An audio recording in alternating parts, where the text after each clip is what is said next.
the Swimming One Day series, where we talk about the things that matter to us in swimming one day that no one else seems to be taking seriously.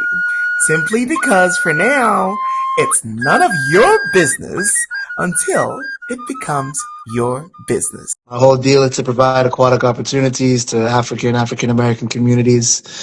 It started off by just wanting to start a water polo league in my homeland of West Africa, Ghana.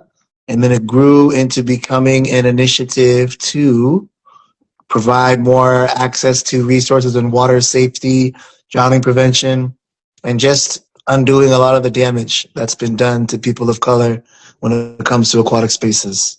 Here in Nigeria, Lagos, I know that every time that there is a flooding, I had calls, and the people that know what I do, they say to me, "Hey, Swim Guru, when are you going to give me a class?" I'm like, "Whoa, what happened?" "Well, someone died in my backyard with the flood, and now I want to go do it." And this keeps going on and on and on, and we keep wondering, when is this going to stop? It's not like Africa is not wealthy enough to do something to stop it, but it's just that there is not the will, because there's some people benefiting from this. I think we'll finally get the answer when the people that are on the top do a better job of dispersing their wealth and the resources to prevent these things. I think the root of all of those issues that happen from, I think a lot of us, at least in Ghana, I don't know about Africans, but it's a lot of reaction instead of proaction. Meaning we don't really like to prepare too much for this thing that happens, that we know is going to happen over and over and over again. It's a seasonal rain that we always get. You know, countries like yours and I and mine, and Ghana on the bigger scale, we are low-income countries. And we don't have these measures that educate the masses on what to do when the flood comes or who to call when the flood comes, you know, and it continues to be unfortunate because, again, lives continue to be lost.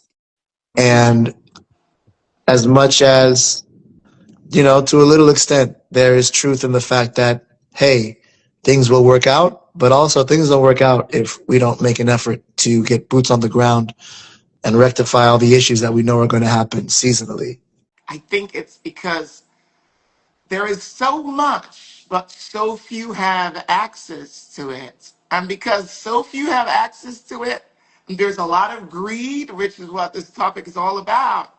Correct. They don't care about the masses. So the whole aim of all of this is that we have to wake the masses up and say, okay, you know already that nobody cares about you. You know that the death of the poor man is not important to the governments, to the media, to nobody. So why don't you just start empowering yourself now? So we have my organization and we have your organization on ground doing something to empower the people. We need to start making sure that people get to know that they can empower themselves. And that's where this is headed. I think people are too just complacent with the fact that, hey, rain is going to come, some people are going to die, some houses are going to get flooded, so we just have to pick up the pieces for afterwards. I think it's a comfort, and that leads to the complacency. I think it does benefit, you know, obviously those in power to not act and respond. So granted, you'll have some few people who are truly selfish and don't really want to get boots on the ground. But I think the bigger picture is it's not a systemic thing to let people be negligent to how they can fix these issues.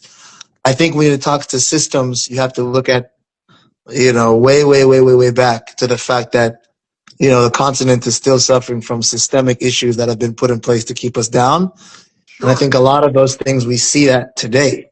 We're suffering from the system that was put in place decades ago, centuries ago. And I think now we're just playing a catch up to it, honestly, because it's truly ignorant for anybody in power to deny the damages that are done every year for the rain and the floods and the deaths. Like, you have to be the most ignorant person in power to not realize that there's an obvious lack of infrastructure